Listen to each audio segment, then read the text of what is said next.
नमस्कार। हम हमारे कंप्यूटर लिटरेसी प्रोग्राम की शुरुआत करने जा रहे हैं। इससे पहले कि हम हमारे चैप्टर्स की ओर बढ़ें, आपको बता दूं कि इस कंप्यूटर लिटरेसी कोर्स के दौरान आप कंप्यूटर्स के बारे में पूरी जानकारी लेंगे, जैसे कि कंप्यूटर्स में कौन से डिवाइसेस आते हैं, ये कहाँ पर यूज होते हैं और कैसे हम कंप्यूटर्स का पूरी तरह से लाभ उठा सकते हैं। तो चलिए इसी के साथ शुरू करते हैं हमारे पहले चैप्टर के साथ, जिसका नाम है इंट्रोडक्शन टू कंप्यूटर्स। चैप्टर के टाइटल से ही आप समझ पा रहे होंगे कि इसमें हम सीखेंगे कंप्यूटर्स किसे कहते हैं, कंप्यूटर्स कितने प्रकार के होते हैं और किन जगहों पे कंप्यूटर्स काम आते हैं। आज आप कहीं भी चले जाएं, किसी मॉल में, हॉस्पिटल में, बैंक, हर जगह अब आपको कंप्यूटर्स यूज होता हुआ दिख रहा होगा। एक टाइम था जब इन सब जगहों पर मैन्युअली पेपर से सारा डेटा एंट्री किया जाता था, जिसमें काफी समय लगता था, और आज वही चीज हम कंप्यूटर्स में फीड करके उस काम को काफी आसानी से और डबल स्पीड से कर पा रहे हैं। और अब वेब टेक्नोलॉजी, इंटरनेट और मोबाइल में जो विकास हम देख रहे हैं, वो आज से 10 साल पहले जो था और आज जो है, उसने ज्ञान के नए दरवाजे खोल दिए हैं। आज आप घर बैठे दुनिया के किसी कोने की इंफॉर्मेशन अपने कंप्यूटर या मोबाइल स्क्रीन पर देख सकते हैं। आप स्टूडेंट हैं, घर बैठे बैठे अपने कंप्यूटर सिस्टम पर पूरी पढ़ाई कर सकते हैं। ये मान लीजिए कि अब हम इंफॉर्मेशन के सुपर हाईवे पर चल रहे हैं, जहां कोई भी इंफॉर्मेशन पाना या देना बस कंप्यूटर के एक क्लिक के जरिए हो सकता है, जो एक समय पर हमारे लिए नामुमकिन था। इसी से आप ये बात समझ पा रहे होंगे कि कंप्यूटर्स के बारे में जानना, उसे सीखना और अपने जीवन में उसका उपयोग करना आपके जीवन को सरल तो बनाता ही है, पर साथ ही साथ मशीन के जरिए आप एक नए थिंकिंग प्रोसेस का हिस्सा बनते हैं। चलिए इसी के साथ जब हमने कंप्यूटर्स की इतनी बातें कर ली हैं, तो जानते हैं कि जिस मशीन की हम बात कर रहे हैं, उसका पूरा सिस्टम किन किन उपकरणों से बनता है। इस चैप्टर के पहले पेज पर आप देखेंगे तो एक पिक्चर दिखाई दे रही होगी। इस पूरे मशीन के समूह को कंप्यूटर या पर्सनल कंप्यूटर कहते हैं। इसे बैंक्स, सरकारी ऑफिसेज और घरों में यूज किया जाता है। इस पर आप पढ़ाई कर सकते हैं, कैलकुलेशंस कर सकते हैं, डिजाइन तैयार कर सकते हैं और कई सारे टास्क इस पर्सनल कंप्यूटर पर कर सकते हैं। जैसे हम हमारे ऑर्गन्स, लिवर, हार्ट, लंग्स के बिना काम नहीं कर सकते, वैसे ही कंप्यूटर को चलाने के लिए इन सारे उपकरणों की जरूरत पड़ती है। सबसे पहले आप देखेंगे तो एक बड़ी सी स्क्रीन दिखाई दे रही होगी। इसे कहते हैं मॉनिटर। आप जो भी इंफॉर्मेशन कंप्यूटर को फीड करते हैं, उसका रिजल्ट आपको इस मॉनिटर पर दिखाई देता है। ये सबसे जरूरी हिस्सा होता है कंप्यूटर का, जो आपको आउटपुट प्रदान करता है। फिर कंप्यूटर के नीचे आपको एक सीपीयू दिखाई दे रहा होगा। ये मान लीजिए ये आपके कंप्यूटर का ब्रेन है। जो भी टास्क आप कंप्यूटर को देते हैं करने के लिए, ये वही करता है। सीपीयू एक प्राइमरी कंपोनेंट है जो सारे कंप्यूटर प्रोग्राम्स को रन करने के लिए रिस्पॉन्सिबल है। आप जो भी इनपुट देते हैं और उसका जो आउटपुट निकल कर आता है, वो इसी के जरिए होता है। अब आगे बढ़ते हैं। दूसरी चीज जो आपको दिखाई दे रही है, इसे कहते हैं डिस्क ड्राइव। डिस्क ड्राइव क्या करता है, आपकी सीडी या डीवीडी पर जो भी रिफ्लेक्टिव डेटा स्टोर्ड है, उसे रीड करता है और आपके सामने प्रेजेंट करता है। अब आगे देखते हैं फ्लॉपी डिस्क। फ्लॉपी डिस्क आज यूज नहीं किए जा रहे हैं। आज आपको ये कंप्यूटर्स में नहीं मिलेंगे, पर ये काफी पहले यूज किए जाते थे, जब हमारे पास एडवांस टेक्नोलॉजी नहीं थी डेटा ट्रांसफर करने के लिए। आज जो आप यूएसबी ड्राइव्स या ऑनलाइन कनेक्टिविटी या क्लाउड पर जो डेटा स्टोर कर रहे हैं, ये पहले नहीं था। पहले इन फ्लॉपी डिस्क पर डेटा स्टोर किया जाता था। आज इनकी कोई ज़रूरत नहीं है, क्योंकि इनकी स्टोरेज कैपेसिटी बहुत कम हुआ करती थी। बस केबी या एमबी में ही आप स्टोर कर पाते थे। आज हमारे पास इतनी एडवांस टेक्नोलॉजीज हैं कि चाहे आप जितनी से जितनी हैवी फाइल स्टोर करना चाहें या ट्रांसफ़र करना चाहें, इन एडवांस टेक्नोलॉजीज की बदौलत आप कर सकते हैं। फ्लॉपी डिस्क आज हमारे उपयोग में तो नहीं है, पर जानकारी के लिए आपको ये जानना चाहिए। चौथी चीज़ जो दिखाई पड़ रही है वो है लेज़र प्रिंटर। लेजर प्रिंटर आप जानते ही होंगे, ये वो मशीन है जो आप जेरोक्स या प्रिंट कॉपी निकालने के लिए यूज करते थे। फिर नीचे की तरफ आप देख सकते हैं सीडी रोम या सीडी रोम ड्राइव लिखा हुआ है। ये भी 20th सेंचुरी और 21st सेंचुरी की शुरुआत में यूज किया जाता था। अब इसकी जगह पर हमारे पास एडवांस टेक्नोलॉजी से बने ड्राइव्स हैं और ऑनलाइन स्टोरिंग मीडियम आ गए हैं। ये एक मीडियम था जिसके जरिए सॉफ्टवेयर, मल्टीमीडिया एप्लीकेशंस और लार्ज फाइल्स को डिस्ट्रीब्यूट करने के लिए यूज किया जाता था। सीडी रोम का फुल फॉर्म है compact disc read only memory. CD ROM में सिर्फ रीड ओनली टेक्नोलॉजी थी, जिसका मतलब है मैन्युफैक्चरिंग के समय में उसमें जो भी डेटा स्टोर है उसको आप मॉडिफाई नहीं कर सकते, उससे आप बस रीड कर सकते हैं। जबकि फ्लॉपी डिस्क एक प्रकार का ड्राइव था जिसमें आप डेटा रीड कर सकते हैं और राइट भी कर सकते हैं। इसका मतलब डेटा को मॉडिफाई भी कर सकते हैं। दोनों को अलग अलग पर्पसेस के लिए यूज किया जाता था। कई प्रकार की इनमें डिफरेंसेस थी जो इन्हें अपने काम में अलग बनाती थी। और नेक्स्ट में है सीडी रोम ड्राइव। ये एक तरह का हार्डवेयर डिवाइस हुआ करता था जिससे सीडी रोम में से डेटा को रीड करने के लिए बनाया गया था। आजकल इनको डिजिटल स्टोरेज ने रिप्लेस कर दिया है। आज के मॉडर्न कंप्यूटर्स में ये दोनों ही ड्राइव आपको देखने नहीं मिलेंगे। आगे बढ़ते हुए आपको कीबोर्ड की पिक्चर दिखाई दे रही होगी। ये एक प्राइमरी इनपुट डिवाइस है जिसमें कई तरह के कीज होते हैं। इनमें कई तरह के बटन्स होते हैं, कई तरह के स्पेशल कैरेक्टर्स होते हैं जो एक प्रकार के फंक्शन या कमांड को रिप्रेजेंट करते हैं। आप कंप्यूटर से इन बटन्स के जरिए अपने कमांड्स को पहुंचा पाते हैं। अगला है माउस। इसके बारे में तो आप जानते ही होंगे। ये कंप्यूटर स्क्रीन पर कर्सर मूव करने के लिए काम आता है। मॉडेम एक ऐसा डिवाइस है जो कंप्यूटर और इंटरनेट सर्विस प्रोवाइडर के बीच संवाद स्थापित करने में मदद करता है। ये डिजिटल डेटा को एक प्रकार से दूसरे प्रकार में बदलने और फिर से वापस बदलने में क्षमता रखता है ताकि इंटरनेट और कंप्यूटर के बीच एक कम्युनिकेशन संभव हो। उसके बाद है स्पीकर, जिसके बारे में हम अच्छे से जानते हैं। फिर है मेमोरी। कंप्यूटर मेमोरी एक इलेक्ट्रॉनिक कंपोनेंट है जो डेटा को टेम्पररी या स्थायी रूप से स्टोर या रिट्रीव करने के लिए इस्तेमाल होती है। इससे पहले हमने जाना कि कंप्यूटर्स आखिर होते क्या हैं। क्या आप जानते हैं कि कंप्यूटर्स भी कई प्रकार के होते हैं? मुख्य रूप से 3 टाइप के कंप्यूटर्स होते हैं। पहला है एनालॉग कंप्यूटर, दूसरा है डिजिटल कंप्यूटर और तीसरा है हाइब्रिड कंप्यूटर। सबसे पहले एनालॉग कंप्यूटर्स के बारे में शॉर्ट में जानते हैं। एनालॉग कंप्यूटर्स जो कि ट्रेडिशनल डिजिटल कंप्यूटर से अलग होते हैं, रियल वर्ल्ड डेटा को डायरेक्टली मैनिपुलेट करते हैं, जैसे कि वोल्टेज, प्रेशर या टेम्परेचर। इनका मेन काम होता है कंटिन्यूअस डेटा को हैंडल करना और एक आउटपुट प्रदान करना। ये कंप्यूटर्स फिजिकल क्वांटिटीज को डायरेक्टली मेजर और प्रोसेस करते हैं। एग्जाम्पल के तौर पर आप ले सकते हैं एक थर्मोमीटर जो टेम्परेचर मेजर करता है, वो भी एक तरह का एनालॉग डिवाइस है। दूसरे एग्जाम्पल के तौर पर आप गाड़ी के स्पीडोमीटर को भी ले सकते हैं। स्पीडोमीटर एक एनालॉग कंप्यूटर की तरह काम करता है जो गाड़ी की स्पीड को मेजर करता रहता है और आपको स्क्रीन पे दिखाता है कि गाड़ी कौन सी स्पीड पे चल रही है। इसके कंपैरिजन में डिजिटल कंप्यूटर्स सब कुछ बाइनरी कोड यानी कि 0 और 1 में कन्वर्ट करते हैं।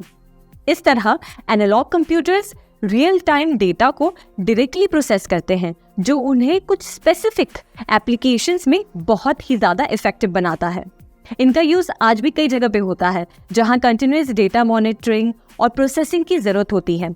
आपके लिए एनालॉग कंप्यूटर्स को समझना इम्पॉर्टेंट है क्योंकि ये आपको डिफरेंट टाइप के कंप्यूटिंग सिस्टम्स के बारे में एक ब्रॉडर पर्सपेक्टिव देते हैं। अब आगे हमारे दूसरे टाइप के कंप्यूटर के बारे में जानते हैं जो कि है डिजिटल कंप्यूटर। अब डिजिटल कंप्यूटर वो कंप्यूटर है जो आपके घर में, ऑफिसेज में, स्कूल में, बैंक में हर जगह इस्तेमाल होता है। एनालॉग कंप्यूटर्स कुछ ही जगह यूज होते हैं पर डिजिटल कंप्यूटर्स आपको हर जगह दिखेंगे। जैसे हमने एनालॉग कंप्यूटर्स में देखा कि एनालॉग कंप्यूटर फिजिकल क्वांटिटी को डायरेक्टली मेजर करते हैं जैसे टेम्परेचर, प्रेशर, वैसे डिजिटल कंप्यूटर्स बाइनरी फॉर्म में डेटा को प्रोसेस करते हैं, यानी 0 और 1 के बीच में। ये calculations, gaming, information storage, data processing, data storage और भी ऐसे डिजिटल कई सारे काम के लिए यूज होता है। इसका एक सबसे क्लासिक एग्जाम्पल आप ले सकते हैं आपका स्मार्टफोन। आपका फ़ोन भी एक तरह का डिजिटल कंप्यूटर ही है। जब भी आप कोई एप्लीकेशन यूज़ करते हैं या इंटरनेट चलाते हैं तो ये डिजिटल कंप्यूटर बाइनरी कोड यानी कि 0 और 1 का इस्तेमाल करके डेटा को प्रोसेस करता है। और तीसरा और आखिरी टाइप का कंप्यूटर जो कि है हाइब्रिड कंप्यूटर। हाइब्रिड कंप्यूटर नाम से ही आप थोड़ा बहुत समझ पा रहे होंगे। ये कंप्यूटर्स एनालॉग कंप्यूटर और डिजिटल कंप्यूटर का एक मिक्स है। ये कंप्यूटर्स दोनों ही कंप्यूटर्स का लाभ उठाते हैं। एनालॉग कंप्यूटर्स की कैपेबिलिटी, रियल वर्ल्ड डेटा को प्रोसेस करने की कैपेबिलिटी, और डिजिटल फॉर्म की कैपेबिलिटी, क्रिटिकल कैलकुलेशंस और डेटा को स्टोर करने की, दोनों के ही मिश्रण से एक हाइब्रिड कंप्यूटर बनता है। इसमें पहले रिसीव किए गए एनालॉग सिग्नल्स को प्रोसेस किया जाता है, जैसे कि टेम्परेचर, स्पीड या प्रेशर, और फिर ये सिग्नल्स डिजिटल फॉर्म में कन्वर्ट किए जाते हैं, जिससे कि हमें काफ़ी एक प्रॉपर तरीके से डेटा को स्टडी करने की हेल्प मिलती है। इसका सबसे क्लासिक एग्जाम्पल आपको दूं तो हॉस्पिटल्स में जो हार्ट मॉनिटर यूज़ किया जाता है वो भी एक प्रकार का हाइब्रिड कंप्यूटर है, जिसमें कंप्यूटर पेशेंट की हार्ट रेट को ट्रैक करता रहता है, यानी कि एनालॉग डेटा को प्रोसेस करता है और फिर इस डेटा को यूज़ करके डिजिटल फॉर्म में प्रेजेंट करता है, जिससे कि डॉक्टर समझ सकते हैं कि पेशेंट की कंडीशन क्या है, वो कैसे रिकवर कर रहे हैं। तो इससे समझिए कि इन सभी टेक्नोलॉजी जैसे कि एनालॉग, डिजिटल और हाइब्रिड, इन तीनों की हमें कितनी ज़्यादा ज़रूरत है। सभी अलग अलग पर्पस के लिए यूज़ किए जाते हैं, अलग अलग इंडस्ट्रीज़ में काम आते हैं और आने वाले समय में इनमें और परिवर्तन होता रहेगा और ये और एडवांस होते जाएंगे। अब ये तो हमने समझ लिया कि कितने मेन टाइप्स के कंप्यूटर होते हैं, पर इस डिजिटल कंप्यूटर्स के भी कुछ अपने प्रकार होते हैं। जैसे कि डिजिटल कंप्यूटर्स में micro computer, mini computer, main frame computer और सुपर कंप्यूटर्स भी आते हैं। अगर इन कंप्यूटर्स के बारे में आप पहली बार सुन रहे हैं तो टेंशन मत लीजिए, हम धीरे धीरे जानेंगे कि इन कंप्यूटर्स किस काम में आते हैं और ये अलग अलग क्यों हैं। तो सबसे पहले डिजिटल कंप्यूटर्स में सुपर कंप्यूटर्स के बारे में जानते हैं। तो सुपर कंप्यूटर से आप क्या समझ पा रहे हैं? कुछ ऐसा जो बहुत पावरफुल है, कुछ ऐसा जो उसे बाकियों से बहुत ज़्यादा शक्तिशाली बनाता है। तो ये बात बिल्कुल सही है। सुपर कंप्यूटर्स हमारे आम कंप्यूटर्स या डेस्कटॉप से कई गुना ज़्यादा पावरफुल होते हैं। इन कंप्यूटर्स में काफ़ी एडवांस CPUs, GPUs और हाई स्पीड नेटवर्किंग सिस्टम्स होते हैं, जो इसे काफ़ी ज़्यादा पावरफुल बनाते हैं। आपने नासा की रिसर्च की कभी कोई वीडियो या पिक्चर टीवी पे देखी होगी, या फिर न्यूज़पेपर में देखा होगा, या मूवीज़ में देखा होगा कि नासा या इसरो में एक अलग टाइप का कंप्यूटर यूज़ होता है जो काफ़ी बड़ा होता है। बस वही है एक सुपर कंप्यूटर। इन कंप्यूटर्स को शटल को लॉन्च करने में, उसे कंट्रोल करने में और स्पेस पे रिसर्च वर्क के लिए यूज़ किया जाता है। इस बात से समझिए कि ये कितना पावरफुल कंप्यूटर होगा। इन कंप्यूटर्स को स्पेशली साइंटिफिक रिसर्च में यूज़ किया जाता है, क्योंकि इनमें स्टोरेज कैपेसिटी बहुत ज़्यादा बड़ी होती है। इनकी परफॉर्मेंस और प्रोसेसिंग सबसे ज़्यादा हाई स्पीड और स्ट्रॉन्ग होते हैं। इसी वजह से इन्हें रिसर्च में इस्तेमाल किया जाता है और ये बहुत महंगे भी मिलते हैं। और दुनिया का सबसे पहला सुपर कंप्यूटर 1964 में बनाया गया था, जिसको नाम दिया गया था CDC 6600। अब विस्तार में देखते हैं कि सुपर कंप्यूटर्स का इस्तेमाल किन किन जगहों पर होता है। तो सबसे पहले मौसम की भविष्यवाणी यानी कि वेदर फोरकास्टिंग। अब आपके लिए ये समझना बहुत इंटरेस्टिंग होगा कि सुपर कंप्यूटर्स मौसम की भविष्यवाणी में कैसे मदद करते हैं। जो वेदर फोरकास्ट डिपार्टमेंट्स होते हैं उनके यहाँ ये सुपर कंप्यूटर्स इंस्टॉल्ड होते हैं और इनका सबसे पहला रोल होता है कि ये दुनिया के अलग अलग सोर्सेज से मौसम से रिलेटेड डेटा को कलेक्ट करते हैं, जैसे कि सैटेलाइट के थ्रू, वेदर स्टेशन से, एयरक्राफ्ट से। फिर इन डेटा को कलेक्ट करके सुपर कंप्यूटर्स में फीड किया जाता है और ये कंप्यूटर्स इनकी हाई कंप्यूटिंग पावर की वजह से इन डेटा को प्रोसेस करते हैं और करोड़ के कैलकुलेशंस भी सेकंड्स में कर लेते हैं। और वेदर फोरकास्टिंग में सबसे कठिन पार्ट होता है वेदर का अनुमान लगाना, यानी कि मौसम का अनुमान लगाना, जो कि ये सुपर कंप्यूटर्स मैथमेटिकल मॉडल्स का यूज करते हैं और सिमुलेशंस रन करते हैं जो रियल वर्ल्ड की कंडीशंस को मिमिक करते हैं।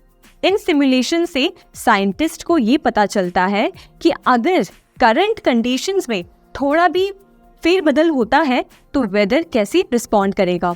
तो इस तरह से वेदर फोरकास्टिंग में सुपर कंप्यूटर्स का बहुत बड़ा रोल है। अब दूसरी जगह जहाँ पे सुपर कंप्यूटर्स यूज होते हैं वो है भूकंप की जानकारी लेने में, यानी कि अर्थक्वेक स्टडीज। भूकंप को स्टडी करने के लिए सबसे पहले साइंटिस्ट सिस्मिक डेटा को कलेक्ट करते हैं, या आसान भाषा में समझिए तो भूकंप की लहरों की इंफॉर्मेशन कलेक्ट करते हैं, जो कि अर्थक्वेक डिटेक्टर से मुमकिन हो पाता है। ये डेटा काफ़ी कॉम्प्लिकेटेड होते हैं। इनको समझने के लिए इस डेटा को सुपर कंप्यूटर्स में प्रोसेस किया जाता है और ये कंप्यूटर्स अपनी हाई प्रोसेसिंग स्पीड से इन डेटा को एनालाइज करते हैं। वो हर एक सिस्मिक वेव की कैरेक्टरिस्टिक्स को, जैसे कि उसकी स्पीड, डायरेक्शन और स्ट्रेंथ को डिटेल में एनालाइज करते हैं और एक फाइनल डेटा प्रेजेंट करते हैं, जिससे साइंटिस्ट इसे स्टडी करके अर्थक्वेक के बारे में और जानकारी ले पाते हैं। इनका उपयोग नेचुरल गैस, पेट्रोल और कोल की खोज में भी होता है। और तीसरा, one of the main use हम कह सकते हैं सुपर कंप्यूटर्स का, वो है कम्युनिकेशन को बिल्ड करना। हम आज जो भी डिवाइस यूज करते हैं, हमारे फोन्स, कंप्यूटर्स, टैबलेट्स, लैपटॉप, सब कुछ, इन सब डिवाइसेस के बीच लगातार काफ़ी सारा डेटा फ्लो होता रहता है, जैसे कि इंटरनेट ट्रैफिक, मोबाइल डेटा और सैटेलाइट के कम्युनिकेशंस। इन सभी डेटा को बहुत बड़े पैमाने पर सुपर कंप्यूटर्स प्रोसेस करने में मदद करते हैं, जिससे कि डेटा ट्रांसफ़र इनके बीच तेज़ी से और आसानी से हो सके। फिर ये नेटवर्क को और स्ट्रॉन्ग बनाने में हेल्प करते हैं, जिससे जो भी डेटा वो स्पीड से ट्रांसफ़र हो रहा है, इनके बीच में कोई भी प्रकार का डेटा लूज ना हो और नेटवर्क एकदम सेफ रहे। इन कंप्यूटर्स को जहाँ यूज़ किया जाता है, इन बातों से आप समझ पा रहे होंगे कि सुपर कंप्यूटर्स का कितना बड़ा रोल है हमारे समाज, साइंस और टेक्नोलॉजी के डेवलपमेंट के लिए। ये कंप्यूटर्स हथियारों के परीक्षण और न्यूक्लियर वेपन्स के प्रभाव को जानने में भी मदद करते हैं। बुक में आप पढ़ेंगे तो देखेंगे कि सुपर कंप्यूटर की एक पिक्चर दी गई है। आप देखिए कि ये मशीन दिखने में ही कितना ज़्यादा पावरफुल लगता है। और दुनिया में कुछ फेमस सुपर कंप्यूटर्स के नाम भी आपके बुक में दिए गए हैं। पहला है IBM Sequoia अमेरिका में, दूसरा फुजित्सु के कंप्यूटर जापान में और तीसरा परम सुपर कंप्यूटर भारत में। अब जानते हैं हमारे दूसरे टाइप के डिजिटल कंप्यूटर के बारे में, जिसे कहते हैं मेन फ्रेम कंप्यूटर। आसान भाषा में समझाऊं तो ये वो कंप्यूटर्स हैं जो कि बैंक्स, इंश्योरेंस कंपनीज और सरकारी दफ्तरों में देखने मिलेंगी। कुछ ऐसे पॉइंट्स हैं जो इनको खास बनाते हैं ताकि ये ऑफिस के कामों में इस्तेमाल किया जा सके। सबसे पहले ज्यादा क्वांटिटी में डेटा को ये हैंडल कर पाते हैं, जो कि बैंक्स और इंश्योरेंस कंपनीज में बहुत ज़्यादा ज़रूरत है। इन कंप्यूटर्स में हाई प्रोसेसिंग पावर होती है, जिसकी वजह से ये ज़्यादा कैपेसिटी वाले डेटा को स्टोर कर पाते हैं और कॉम्प्लेक्स कॉम्प्यूटेशंस काफ़ी आसानी से कर पाते हैं, जो कि बैंकिंग और इंश्योरेंस कंपनीज में काफ़ी ज़रूरी है। दूसरी चीज़, इन कंप्यूटर्स में डेटा स्टोरेज की कैपेसिटी काफ़ी ज़्यादा होती है। ये टेराबाइट्स या पेटाबाइट्स तक के डेटा को स्टोर कर पाते हैं। तीसरी चीज़, ये काफ़ी ज़्यादा सिक्योर्ड होते हैं। मेन फ्रेम कंप्यूटर्स को उनकी हाई सिक्योरिटी के लिए जाना जाता है। ये काफ़ी समय तक चल सकते हैं और इनमें सेंसिटिव डेटा लूज होने का रिस्क कम होता है और क्रैश होने के चांसेस भी कम होते हैं। और मेन फ्रेम कंप्यूटर्स पर आप एक साथ कई सारे टास्क परफॉर्म कर पाते हैं और इससे परफॉर्मेंस में कोई भी कमी नहीं होती। कुछ पॉपुलर मेन फ्रेम कंप्यूटर्स के नाम है फुजित्सु ICL VME और हिताची Z800। आप इनको इंटरनेट पर सर्च करके ज़रूर देखें कि कैसे दिखते हैं और आपको इनसे रिलेटेड और भी जानकारी मिलेगी। इस तरह से मेन फ्रेम कंप्यूटर्स का बहुत बड़ा रोल है बैंकिंग और गवर्नमेंट सेक्टर्स में। अब बात करते हैं मिनी कंप्यूटर्स के बारे में। नाम से ही आपको पता चल रहा होगा कि ये कंप्यूटर्स साइज में छोटे होते हैं, मेन फ्रेम कंप्यूटर से छोटे होते हैं और पर्सनल कंप्यूटर से बड़े होते हैं। ये पर्सनल कंप्यूटर से ज़्यादा प्रोसेसिंग पावर और स्टोरेज कैपेसिटी रखते हैं और इनका यूज़ मिड स्केल बिजनेसेस और छोटे व्यापारों और स्कूल में होता है। ये साइज में भले ही छोटे होते हैं पर काफ़ी पावरफुल होते हैं और कुछ स्पेसिफिक जगहों पर ही इनका यूज़ किया जाता है। मिनी कंप्यूटर्स एक साथ कई सारे यूजर्स को सपोर्ट कर सकते हैं, मतलब एक ही टाइम में कई लोग इस कंप्यूटर पर अलग अलग टास्क परफॉर्म कर सकते हैं। मान लीजिए एक छोटा व्यापार है जो अपनी इन्वेंट्री को एफिशिएंटली मैनेज करना चाह रहा है, तो इस जगह पे उन्हें मिनी कंप्यूटर काम आएगा। इस कंप्यूटर से वो एक ही जगह पर अपनी सारी इन्वेंट्री स्टोर कर पाएंगे और साथ ही साथ एक ही समय पर मल्टीपल एम्प्लॉयज इसे यूज कर सकते हैं। ये मिनी कंप्यूटर्स स्कूल में भी हेल्प करती है, जहाँ स्टूडेंट्स को प्रोजेक्ट्स पर काम करना होता है। यहाँ एक मिनी कंप्यूटर मल्टीपल स्टूडेंट्स को एक साथ कंप्यूटर रिसोर्सेज को एक्सेस करने की सुविधा देता है, जिससे कि सभी को अपना काम इफेक्टिवली करने का मौका मिले। इन एग्जाम्पल से आप समझ पाए होंगे कि कैसे mini computers mid range task को परफॉर्म करने में हेल्प करते हैं और इनका किन सेक्टर्स में क्या रोल होता है। कुछ मिनी कंप्यूटर्स के नाम है K202, टेक्सास इंस्ट्रूमेंट TI-990 और SDS-92। अब बढ़ते हैं चौथे और आखिरी टाइप के कंप्यूटर की तरफ, जो है माइक्रो कंप्यूटर्स। इसमें वो कंप्यूटर्स शामिल हैं जो आप घर पर, ऑफिस में अपने पर्सनल यूज के लिए यूज करते हैं। Desktop computers, laptops, PDAs, tablets और स्मार्टफोन्स, ये सब डिवाइसेस आपके माइक्रो कंप्यूटर्स हैं। आप इन माइक्रो कंप्यूटर्स को यूज करते हैं अपनी रोजमर्रा की टास्क को परफॉर्म करने के लिए, जैसे स्टडीज, रिसर्च प्रोजेक्ट, कैलकुलेशन वगैरह। ये साइज में छोटे होते हैं, पोर्टेबल होते हैं और बाकी कंप्यूटर्स की कंपैरिजन में इनकी प्राइस कम होती है। माइक्रो कंप्यूटर्स के बारे में हम अच्छे से पहले से ही जानते हैं, क्योंकि ये हमारे घर में, ऑफिसेज में और भी सरकारी दफ्तरों में यूज होते हैं। तो आगे और भी विस्तार में जानते रहेंगे। इसी के साथ आगे बढ़ते हैं हमारे इस चैप्टर के दूसरे सेक्शन में, जिसमें हम जानेंगे कंप्यूटर सिस्टम के क्या क्या बेनिफिट्स हैं।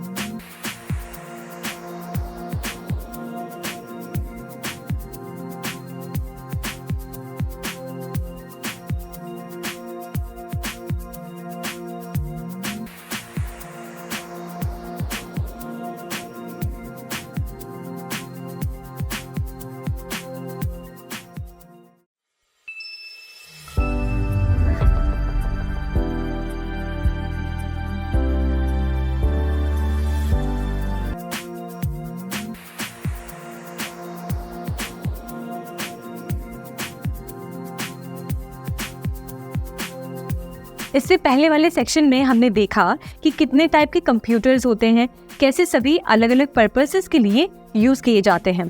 अब इस सेक्शन में कंप्यूटर सिस्टम के लाभ में हम जानेंगे कि कंप्यूटर एक मशीन के रूप में कैसे हमें लाभ पहुंचाता है। कंप्यूटर की ऐसी क्या विशेषताएं हैं जो आज सारा जहां कंप्यूटर्स पर डिपेंडेंट है अपने सारे जरूरी कामों के लिए। तो सबसे पहला फैक्टर है स्पीड। कंप्यूटर्स की सबसे बड़ी विशेषता है कि वो बहुत तेजी से कोई भी टास्क परफॉर्म कर सकते हैं। जब कंप्यूटर्स का इन्वेंशन भी नहीं हुआ था तो सोचिए कि कोई भी कैलकुलेटिव टास्क करने में कितना समय लगता होगा, और आज देखिए सिर्फ एक क्लिक से कंप्यूटर लाखों डेटा को भी कुछ सेकंड्स में ही प्रोसेस कर देता है। कंप्यूटर्स ऐसा इसलिए कर पाते हैं क्योंकि उनमें जो प्रोसेसर्स लगे होते हैं, जो उन्हें लाखों या कभी कभी करोड़ इंस्ट्रक्शंस को भी प्रोसेस करने में बस कुछ सेकंड्स की देरी लगाते हैं। इसका मतलब है कि डेटा को एनालाइज करना, कैलकुलेशंस करना या कोई भी कॉम्प्लेक्स टास्क में उन्हें बहुत कम समय लगता है। और सबसे अनोखी बात यह है कि आप एक समय पर सिर्फ एक ही कंप्यूटर पर काफ़ी सारे अलग अलग प्रकार के टास्क कर सकते हैं। जैसे एक विंडो में आप गूगल सर्च ओपन कर सकते हैं, दूसरे विंडो में आप कोई फाइल अपलोड कर सकते हैं, तीसरे विंडो में आप कोई म्यूजिक सुन सकते हैं। इससे आप अंदाजा लगा सकते हैं कि कंप्यूटर कितना तेज है। वो एक साथ कई सारे काम एक ही समय पर कर सकता है। एग्जाम्पल के तौर पर मान लीजिए आपको एक प्रोजेक्ट पर काम करना है जिसमें आपको बहुत सारे नंबर्स का एनालिसिस करना है। अब सोचिए कि अगर यही काम आपको मैन्युअली करना पड़ जाए तो कितना समय लगेगा, पर कंप्यूटर की मदद से आप ये काम सेकंड्स में कर सकते हैं। इससे आज हम अपना समय बचा पा रहे हैं, साथ ही साथ और ज़रूरी इन्वेंशंस और डेवलपमेंट पे फोकस कर पा रहे हैं जो ज़रूरी है। इसी के साथ हमारा दूसरा पॉइंट है शुद्धता, यानी कि एक्यूरेसी। कंप्यूटर एक ऐसा मशीन है जो कभी गलत नहीं हो सकता, या यूँ कह लें कि कंप्यूटर जो कोई भी टास्क परफॉर्म कर सकता है उसमें सब कुछ, सारा रिजल्ट एकदम करेक्ट निकल कर आता है। अगर आप कंप्यूटर को कोई टास्क परफॉर्म करने के लिए कहते हैं, इंस्ट्रक्शन देते हैं, और अगर आपने वो डेटा जो कंप्यूटर में फीड किया है वो सही है, तो आपको अपना एंड रिजल्ट एकदम करेक्ट ही मिलेगा। इसलिए आज हम सबसे ज़रूरी और डिफ़िकल्ट टास्क के लिए कंप्यूटर पर आंख बंद करके भरोसा कर पा रहे हैं। और आजकल तो एडवांस कंप्यूटर्स डेवलप हो रहे हैं, उनमें ऑटोमेटेड एरर चेकिंग और करेक्शन के फीचर्स आ रहे हैं, यानी अगर आपने भूल से कोई गलती की है तो वो अपने आप उसे डिटेक्ट करके सही कर देते हैं। मान लीजिए एक बैंक है जो रोजाना लाखों ट्रांजैक्शंस हैंडल करता है। इन ट्रांजैक्शंस पे एक्यूरेसी, यानी कि हमेशा करेक्ट इंफॉर्मेशन रखना बहुत ज़रूरी है। कंप्यूटर्स की मदद से बैंक ये सुनिश्चित कर पाते हैं कि उनके जो भी ट्रांजैक्शंस रिकॉर्ड हो रहे हैं वो एकदम सही हैं, उनमें कोई भी एरर्स नहीं हैं। या फिर साइंटिफिक रिसर्च में जहां डेटा का एक्यूरेट एनालिसिस बहुत ज़्यादा ज़रूरी होता है, कंप्यूटर्स की हेल्प से रिसर्चर्स प्रिसाइज मेजरमेंट्स और कैलकुलेशंस कर सकते हैं, जो कि मैनुअल मेथड से बहुत ज़्यादा मुश्किल हो जाता। अब आगे बढ़ते हैं हमारे तीसरे पॉइंट की तरफ, जो है उच्च संचयन क्षमता, यानी कि हाई स्टोरेज कैपेसिटी। कंप्यूटर्स में आजकल बहुत बड़ी क्वांटिटी में डेटा स्टोर किया जा रहा है। आप अपने videos, files, pictures, documents, music files, सभी तरह की फाइल्स कंप्यूटर में सेव कर सकते हैं और ज़रूरत पड़ने पर उसे आसानी से अपने कंप्यूटर पे ढूंढ सकते हैं। आपको बस उस फाइल का नाम टाइप करना है और कंप्यूटर उस फाइल को आपको ढूंढ के दे देता है। इंटरेस्टिंग बात यह है कि आप अपने डेटा को स्टोर तो कर ही सकते हैं, साथ ही साथ उसे काफ़ी अच्छे से ऑर्गेनाइज भी रख सकते हैं। एग्जाम्पल के तौर पर समझिए कि एक वेडिंग फोटोग्राफर है, उसने अपने क्लाइंट की वेडिंग्स की फ़ोटोज़ अपने कैमरा से क्लिक की है। अब वो आसानी से उन फोटोज़ को कैमरा से कंप्यूटर में ट्रांसफ़र कर सकता है और उन फोटोज़ की और या वीडियोज़ की कंप्यूटर में अलग से फोल्डर्स बना सकता है और सेव कर सकता है। साथ ही साथ उन्हें अलग अलग नाम के फोल्डर्स में सेव करके, जैसे समझिए एंगेजमेंट की फ़ोटोज़ एक अलग फोल्डर में और शादी की फ़ोटोज़ एक अलग फोल्डर में, या किसी और सेरेमनी की फ़ोटो एक अलग फोल्डर में। इस तरह से वो सारे वीडियोज़, फ़ोटोज़ स्टोर कर सकते हैं, उन्हें अच्छे से ऑर्गेनाइज कर सकते हैं, और जिससे ज़रूरत पड़ने पे उन्हें ढूंढने में कोई दिक्कत नहीं होती। अब आगे बढ़ते हैं फोर्थ पॉइंट की तरफ, जो है विविधता, यानी कि वर्सेटैलिटी। कंप्यूटर्स की वर्सेटैलिटी उनका एक और बेनिफिट है। वर्सेटैलिटी का अर्थ है कि कंप्यूटर्स का यूज़ अलग अलग तरह के काम के लिए किया जा सकता है, यानी एक ही कंप्यूटर को कई तरह के टास्क और एप्लीकेशंस के लिए कॉन्फ़िगर या यूज़ कर सकते हैं। जैसे कि कंप्यूटर्स के ज़रिए आप मेल्स लिख सकते हैं, गाने सुन सकते हैं, कोई भी तरह के हिसाब कर सकते हैं, शीट्स बना सकते हैं। कंप्यूटर्स का use educational purposes, business management, graphic designing, gaming और प्रोग्रामिंग जैसे अलग अलग फील्ड्स में होता है। तो मान लीजिए आपको कोई प्रोजेक्ट तैयार करना है, तो सबसे पहले आप क्या करेंगे? कंप्यूटर पर रिसर्च करेंगे उस टॉपिक के बारे में गूगल पे सर्च करेंगे। फिर उस रिसर्च को एक जगह इकट्ठा करके सारा डेटा कलेक्ट करना होगा। तो आप इसमें डॉक्यूमेंट फाइल का यूज़ करके सारी इंफॉर्मेशन एक डॉक्यूमेंट में लिख सकते हैं, और फिर अंत में आपको जब इसकी प्रेजेंटेशन बनानी होगी तो इन सारे डेटा को यूज़ कर सकते हैं।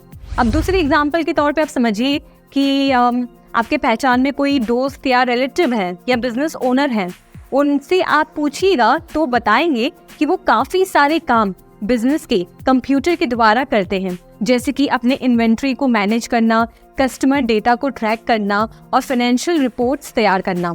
सभी काम के लिए वो आसानी से कंप्यूटर का उपयोग कर पाते हैं और जिसके ज़रिए वो तरह तरह के काम कर सकते हैं।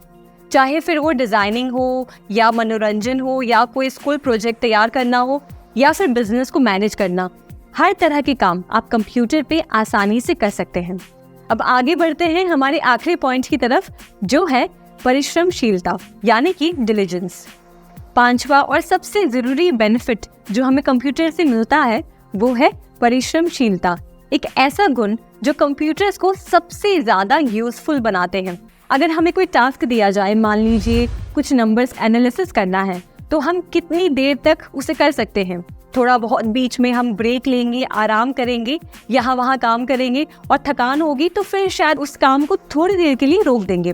पर कंप्यूटर्स को आराम करने की जरूरत नहीं पड़ती। कंप्यूटर्स उस टास्क को परफॉर्म करने के लिए कोई ब्रेक नहीं लेते, कोई आराम करने की जरूरत नहीं पड़ती, वो लगातार उस काम को परफॉर्म कर सकते हैं। हम थोड़ा बहुत बीच में भले ही अपने काम से कंसंट्रेशन खो बैठे, पर कंप्यूटर एक मशीन है, वो कभी अपना कंसंट्रेशन नहीं खोता और ना कभी उसे बोरियत होती है जिसकी वजह से उसे कोई ब्रेक लेने की जरूरत नहीं पड़ती। आप जिस गति से उसे जो भी निर्देश देते हैं वो उसी गति से उसे प्रोसेस करता है और एंड रिजल्ट एकदम सही देता है। अब हर चीज में चाहे जितनी सारी अच्छाइयाँ हो, फायदे हो, कुछ न कुछ सीमाएं जरूर होती हैं। उसी तरह से कंप्यूटर में भी कुछ सीमाएं हैं। कंप्यूटर्स को अक्सर डंग मशीन या नॉन थिंकिंग मशीन कहा जाता है क्योंकि इनके पास खुद का कोई IQ नहीं होता। कंप्यूटर सिर्फ वही काम कर सकते हैं जो उन्हें प्रोग्राम या इंस्ट्रक्शंस के थ्रू बताया गया हो। इसका मतलब है अगर ऐसी कोई सिचुएशन आ जाए जिसमें कंप्यूटर को ना पता हो कि अब आगे क्या करना है, तो वो उसे परफॉर्म नहीं कर सकता। कुछ बातें जो कंप्यूटर को एक डम मशीन बनाती हैं। सबसे पहले कंप्यूटर्स पहले से प्रोग्राम्ड इंस्ट्रक्शंस के हिसाब से काम करते हैं। इनके पास खुद से सोचने समझने की कोई क्षमता नहीं होती। अगर किसी सिचुएशन का सलूशन उनके प्रोग्राम में नहीं है तो वो उस पर प्रभावशाली तरह से रिस्पॉन्ड नहीं कर सकते। दूसरी, कंप्यूटर्स में क्रिएटिविटी या जजमेंट की कमी होती है। वो नए आइडियाज जनरेट नहीं कर सकती, किसी सिचुएशन को इंसान की तरह एनालाइज नहीं कर सकते। इनके डिसीजंस प्योरली लॉजिकल और फिक्स्ड एल्गोरिदम्स पर बेस्ड होते हैं। तीसरी बात, अगर कोई ऐसी सिचुएशन आ जाए, कोई अनएक्सपेक्टेड सिचुएशन जिसे पहले से प्रोग्राम नहीं किया गया है कंप्यूटर में, तो कंप्यूटर उस टास्क को परफॉर्म नहीं कर पाएगा, उस टास्क का समाधान नहीं दे पाएगा। ये सिर्फ उन्हीं सिनेरियोज में काम करता है जो पहले से उनके अंदर प्रोग्राम किए गए हैं। मान लीजिए एक लाइब्रेरी मैनेजमेंट सिस्टम है। अगर लाइब्रेरी में कोई ऐसी यूनिक सिचुएशन आती है, जैसे एक रेयर बुक का स्पेशल हैंडलिंग जो उस सिस्टम में प्रोग्राम नहीं किया गया है, तो कंप्यूटर उस सिचुएशन का समाधान नहीं कर सकता। या एक और एग्जांपल लेते हैं, एक रोबोटिक वैक्यूम क्लीनर का। ये क्लीनर प्रोग्राम्ड पार्ट्स और क्लीनिंग पैटर्न्स के हिसाब से काम करता है। अगर घर में कुछ अनएक्सपेक्टेड जैसी कोई चीज़ आ जाए या कोई बड़ा ऑब्स्टिकल या कुछ बिखरा हुआ लिक्विड हो, तो क्लीनर शायद उस सिचुएशन को ठीक से हैंडल नहीं कर पाएगा क्योंकि उसका एल्गोरिदम उस तरह के सिनेरियोज के लिए डिज़ाइन नहीं किया गया होता है। आजकल बहुत सी companies automated customer service systems का यूज़ करती हैं। ये सिस्टम्स प्री प्रोग्राम्ड रिस्पॉन्सेस से कंप्यूटर्स के क्वायरीज का जवाब देते हैं। लेकिन जब कस्टमर का सवाल या समस्या थोड़ा कॉम्प्लेक्स होता है, जिसे प्री डिफाइंड स्क्रिप्ट्स में कवर नहीं किया गया हो, तो सिस्टम असरदार जवाब नहीं दे पाता। यहाँ इंसानी कस्टमर सर्विस रिप्रेजेंटेटिव की जरूरत पड़ती है जो उस सिचुएशन को समझकर अच्छे से हैंडल कर सकते हैं। एजुकेशनल सॉफ्टवेयर भी एक तरह से उदाहरण है इस चीज का। ये प्रोग्राम्स स्टूडेंट्स को पढ़ाई में मदद करते हैं, लेकिन अगर स्टूडेंट कोई ऐसा सवाल पूछ ले जो प्रोग्राम में नहीं है, तो सॉफ्टवेयर उसका सही जवाब नहीं दे सकता। इस स्थिति में एक टीचर या ट्यूटर की जरूरत पड़ती है जो स्टूडेंट की समझ के हिसाब से समाधान प्रोवाइड कर सके।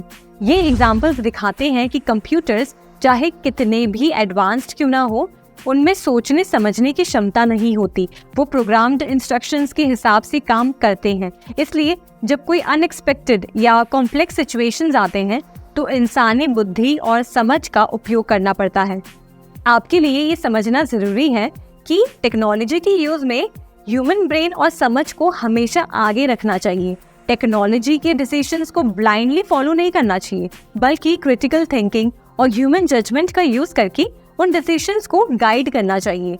ये अप्रोच टेक्नोलॉजी को ज़्यादा इफेक्टिव और रिस्पॉन्सिबल बनाती है और इंश्योर करती है कि टेक्नोलॉजी का यूज़ हमारी रियल वर्ल्ड प्रॉब्लम्स का बेटर सोल्यूशन हो।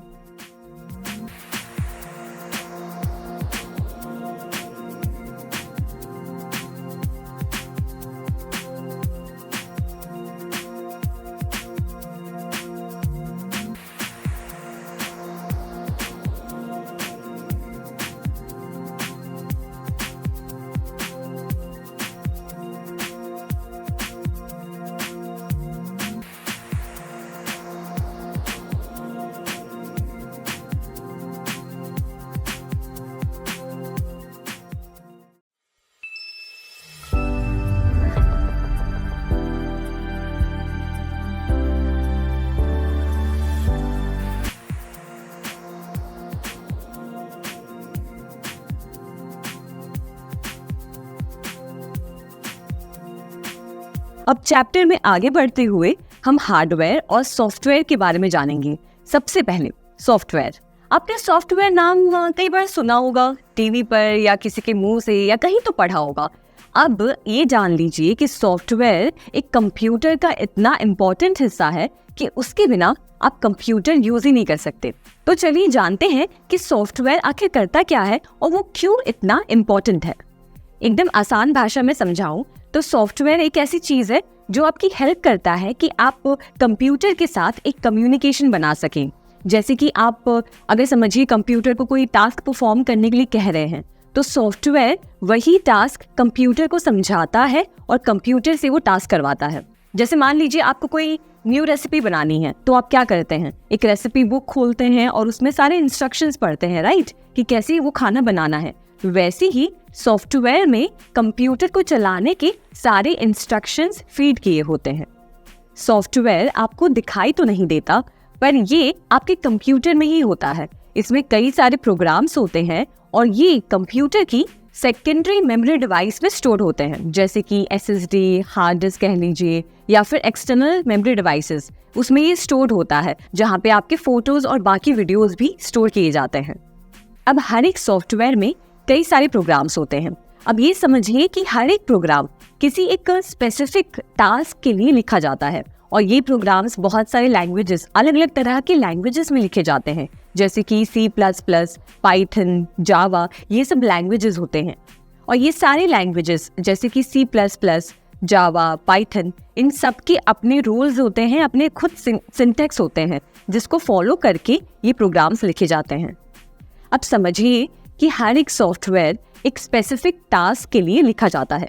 समझिए आपको कंप्यूटर पे कोई डॉक्यूमेंट लिखनी है या फिर किसी को मेल भेजना है, तो ये सब आप किसके माध्यम से करते हैं, सॉफ्टवेयर के माध्यम से करते हैं। समझिए आपको डॉक्यूमेंट लिखना है तो आप अपने कंप्यूटर पे माइक्रोसॉफ्ट वर्ड को खोलेंगे और माइक्रोसॉफ्ट वर्ड पे आप डॉक्यूमेंट लिख सकते हैं, उसमें आप इमेजेस डाल सकते हैं और फिर उसी डॉक्यूमेंट को आप सेव कर सकते हैं और किसी को भी ट्रांसफर कर सकते हैं। अब मान लीजिए आपको कोई फोटो एडिट करनी है, तो फोटो एडिट करने के लिए आप फोटोशॉप का यूज करते हैं। तो ये सारे सॉफ्टवेयर्स हैं जो अलग अलग स्पेसिफिक टास्क, जैसे डॉक्यूमेंट लिखने के लिए, वीडियो एडिटिंग के लिए, इमेज एडिटिंग के लिए, गाने सुनने के लिए, कंप्यूटर के लिए बनाए गए हैं। अब आपने ये तो समझा कि सॉफ्टवेयर कंप्यूटर में कुछ ऐसे प्रोग्राम्स ऐड करता है जो आपके कंप्यूटर को यूज करने के लिए केपेबल बनाता है। पर अब सॉफ्टवेयर्स में भी दो तरह के सॉफ्टवेयर्स हैं। एक तो है सिस्टम सॉफ्टवेयर और दूसरा है एप्लीकेशन सॉफ्टवेयर। तो एप्लीकेशन सॉफ्टवेयर में हमने देखा कि माइक्रोसॉफ्ट वर्ड था, फोटोशॉप था, ये सारी एक स्पेसिफिक टास्क के लिए ये सॉफ्टवेयर्स बनाए गए हैं। और वैसे ही सिस्टम सॉफ्टवेयर जो है वो एक अलग तरह से काम करता है। तो आइए एक डिटेल तरीके से समझते हैं कि सिस्टम सॉफ्टवेयर आखिर किसे कहते हैं। तो सिस्टम सॉफ्टवेयर को आप इस तरीके से समझिए कि आपके पास एक कार है, तो कार में एक सबसे ज़रूरी चीज़ क्या होती है, इंजन, राइट। इंजन से ही हम कार चला पाते हैं। वैसे ही कंप्यूटर के लिए जो इंजन है वो है सिस्टम सॉफ्टवेयर। आपके कंप्यूटर में हमने देखे इससे पहले कि काफ़ी सारे पार्ट्स होते हैं। एक माउस होता है, एक कीबोर्ड होता है, CPU होता है, फिर स्टोरेज डिवाइस होता है और प्रिंटर होता है। ये सारी चीज़ें जब कंप्यूटर के साथ मिलकर जुड़ती हैं तो उसके बीच में एक कम्युनिकेशन का एक, आप समझिए, एक साधन सिस्टम सॉफ्टवेयर बनाता है। सिस्टम सॉफ्टवेयर आपके माउस को, आपके कीबोर्ड को कंप्यूटर के साथ सिंक करके उससे काम करवाता है। और आप सबसे पहले जब कंप्यूटर ओपन करते हैं तो जो आपके सामने खुलता है वो कंप्यूटर का सिस्टम सॉफ्टवेयर है। अब सिस्टम सॉफ्टवेयर में भी कई तरह के कंपोनेंट्स आते हैं, तो आइए डिटेल में देखते हैं कि सिस्टम सॉफ्टवेयर में आखिर कितने तरह के कंपोनेंट्स हैं। तो सबसे पहला सिस्टम सॉफ्टवेयर है ऑपरेटिंग सिस्टम। ऑपरेटिंग सिस्टम यानी कि ओएस भी आप कह सकते हैं, आपके कंप्यूटर्स के दिमाग की तरह काम करता है। जैसे हमारा दिमाग हमारे बॉडी के पार्ट्स को इंस्ट्रक्ट करता रहता है कि अभी खाना खाना है, अभी पानी पीना है, अभी चलना है, वैसे ही ऑपरेटिंग सिस्टम को आप कंप्यूटर का दिमाग मान के चल सकते हैं। ऑपरेटिंग सिस्टम कंप्यूटर से वो सारे काम करवाता है जो आप उसे इंस्ट्रक्ट करते हैं। ऑपरेटिंग सिस्टम एक ऐसा सॉफ्टवेयर है जो आपके कंप्यूटर के हार्डवेयर यानी कि उसके फिजिकल पार्ट्स और आपके सॉफ्टवेयर एप्लीकेशंस के बीच एक कड़ी का काम करता है। जैसे एग्जाम्पल के तौर पर आप समझिए कि आप अपने कंप्यूटर पर कोई म्यूजिक प्ले करना चाहते हैं।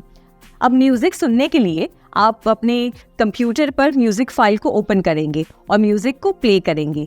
ये सारे इंस्ट्रक्शंस ऑपरेटिंग सिस्टम के जरिए कंप्यूटर तक पहुंचता है, जिससे कंप्यूटर अपने स्पीकर से आपके लिए म्यूजिक प्ले करता है। जब आप कोई डॉक्यूमेंट लिखते हैं या इंटरनेट पर कोई रिसर्च करते हैं या गेम खेलते हैं, ये सब ऑपरेटिंग सिस्टम की मदद से आप कर पाते हैं। ओएस आपकी कमांड्स को समझता है, आपने उसे जो भी इंस्ट्रक्शंस दिए हैं, और वो हार्डवेयर तक पहुंचाता है ताकि हार्डवेयर उस काम को कर सके। अब इस चीज में हार्डवेयर क्या था? जब हमने म्यूजिक सुना तो हमारा जो स्पीकर था वो एक तरह से हार्डवेयर था। कुछ फेमस ऑपरेटिंग सिस्टम्स हैं जैसे कि विंडोज, जो आपको बहुत सारे पर्सनल कंप्यूटर्स पे देखने मिलते हैं। आपके कंप्यूटर पे भी शायद आप विंडोज यूज कर रहे होंगे। वैसे ही एप्पल कंप्यूटर्स में मैक ओएस यूज होता है, और लिनक्स भी एक तरह का ऑपरेटिंग सॉफ्टवेयर है जो कि एक ओपन सोर्स ऑपरेटिंग सॉफ्टवेयर है। और ऐसे ही आपके स्मार्टफोन्स में, आपके मोबाइल फोन्स में भी ऑपरेटिंग सॉफ्टवेयर्स होते हैं, जैसे एंड्रॉयड जो ज़्यादातर नॉन एप्पल स्मार्टफोन्स पर चलते हैं, और iOS जो एप्पल के आईफोन्स पर चलते हैं। अब हम ऑपरेटिंग सिस्टम के एक और ज़रूरी कंपोनेंट पे चर्चा करेंगे, यूटिलिटीज़। तो चलिए यूटिलिटीज़ के बारे में और उनके इम्पोर्टेंस को समझते हैं। जब हम अपना कंप्यूटर या स्मार्टफोन यूज़ करते हैं तो हमें अक्सर कुछ ना कुछ छोटी मोटी प्रॉब्लम्स देखने मिलती हैं, जैसे कि स्लो परफॉर्मेंस हो गया है डिवाइस, या फिर कोई वायरस की प्रॉब्लम है। इन प्रॉब्लम्स को सॉल्व करने के लिए हम मदद लेते हैं यूटिलिटीज़ का। यूटिलिटीज़ छोटे सॉफ्टवेयर प्रोग्राम्स होते हैं जो ऑपरेटिंग सिस्टम के साथ मिलकर काम करते हैं और कंप्यूटर को और स्मूथली चलाने में मदद करते हैं।